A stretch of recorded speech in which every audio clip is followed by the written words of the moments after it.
EUROSPINE is trying to improve the quality of patient care, and therefore education plays an important role, education of the caregivers.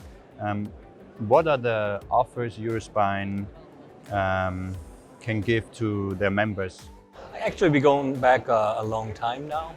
We have a pretty good program set up for younger, but also for more advanced surgeons.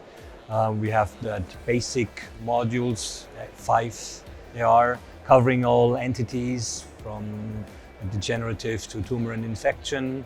And then we have the advanced module, which show you when you have some experience as a spine surgeon, I would say in the first 3 to 5 years of your career, where your limits are. This is well established, and we have done that now for at least 6 years in that form. And now we have advanced it towards a hybrid learning.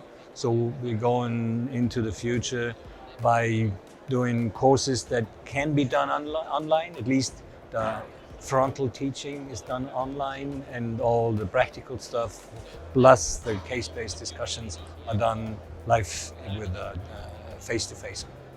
We are probably the first ones in Europe, maybe beyond Europe also, to start what we call EDISC, and that stands for the European Diploma of Interprofessional Spine Care. And we have, I believe, all conservative spine caregiver represented in this program. So we have started by saying, we need to understand what we read to be able to apply it to our clinic. Then how do we manage to talk with different interprofessional care, and then how do we communicate with the patient? Finally, we go into the spine, we go to the aging patient seeking spine care, then deformity and how to prevent disability. So hopefully we run this live 1 to 2 more years, and then we go hybrid also, because we think that's the way to go, 2019, 2020, when you are younger, but also in the middle age, when you want to know the whole program is evidence-based. And I must say, this is a terrific program. But setting up a conservative program that attracts people is extremely difficult, and we're glad we have one. Apply, whether you're a surgeon or not. We mentioned the hybrid week for the surgical module. You said there are plans for a hybrid EDISC week as well? Will be hybrid 2021. We need to run all modules first once, and to see what's the feedback, and what should we change. I mean, we have a little bit greater challenges than the surgeons. Most surgeons speak English. Non-surgeons do not necessarily speak English always. So we have to be, you can say, sensitive to what people understand and not understand, and particularly if we want to take it abroad to different countries. We mentioned already also for the surgical diploma, the basic and advanced courses. Yeah. So what are the options we have to address the caregivers at different stages of the career? For example, for the EDISC and also for classical diploma, and where's the future? Well, the surgical diploma is clearly for the beginners, quote unquote, and then the more advanced. If you're beyond that stage, probably the observership program would be a thing to do, so you can go to places and see special things that you don't see anywhere else, and learn by that. Plus, we have always the online possibility of education and training further on. We publish, we have books, and so I think for all stages of your career we have something to offer.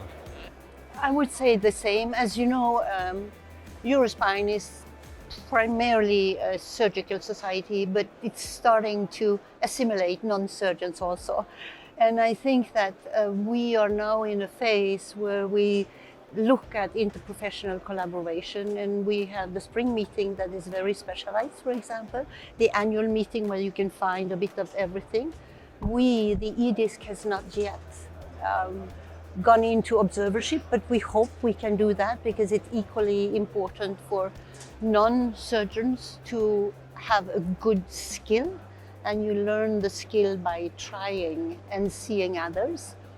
We established the spine centers of excellence, Yes. the surgical spine centers. Is this something you have in mind for the conservative part as well, then some certification? It's an excellent question and a dream. And yes, we have started to talk about it, but we have no news yet. One last point, I think that targets also the EDISC as well, is the uniqueness of our offers. We have also seen in the world that evidence-based medicine, patient care medicine, and interprofessional collaboration is perhaps the three ingredients that will survive in the future. Well, I think the most unique feature that we have is the fact that we've been the driving force to have one program, one educational program within Europe. I think basically all nations have now adapted our program. And this is a big step towards in the right direction, because no matter where you live, no matter what your cultural background is, if you have a given pathology, there's only a narrow margin on what is right and what is wrong. And if that is done in, let's say, Helsinki in the same way than in Palermo, then we have achieved what we wanted to achieve. And this is probably the most unique feature of our program. I mean, when these programs started, they went out really to harmonize in the best way for the patient. And I think that was unique from the beginning. Is this something you plan for EDISC as well, to give other countries or other societies, local societies, the opportunity to carry out their own modules and certify this as equivalent? Yes, we hope so. You know, we have, as I said, because of languages, a little bit of more constraints. We have to think about, can we, we have to do it perhaps in Greek, in Greece. We just have to be a bit more careful so that we can do it the same way and that we can maintain the quality. But evidence is evidence. Yeah. And, interprofessional is interprofessional. And best patient care is best patient care, and it is possible, and it will probably starting to be developed 2021. I am personally convinced, many others too, that this is basically the program everybody should go through in Europe, because building up a known conservative program within the countries is very, very difficult. So I would foresee that most people will adapt to that program, or just come to that, or copy and paste. If the nation is big enough, then they copy and paste. If not, they just come to the EDISC program we offer. So you may start with primary care and then go to physical therapist or osteopath or chiropractor or rehabilitation physician or whatever. And then you go to a surgeon and then you go back to the rehab people again, eventually. Not always, but eventually. So it should be like continuing for the patient, and that would give us the best care. So yes, I think if you are in a setting where you provide both surgical and non-surgical care, it's good to take both.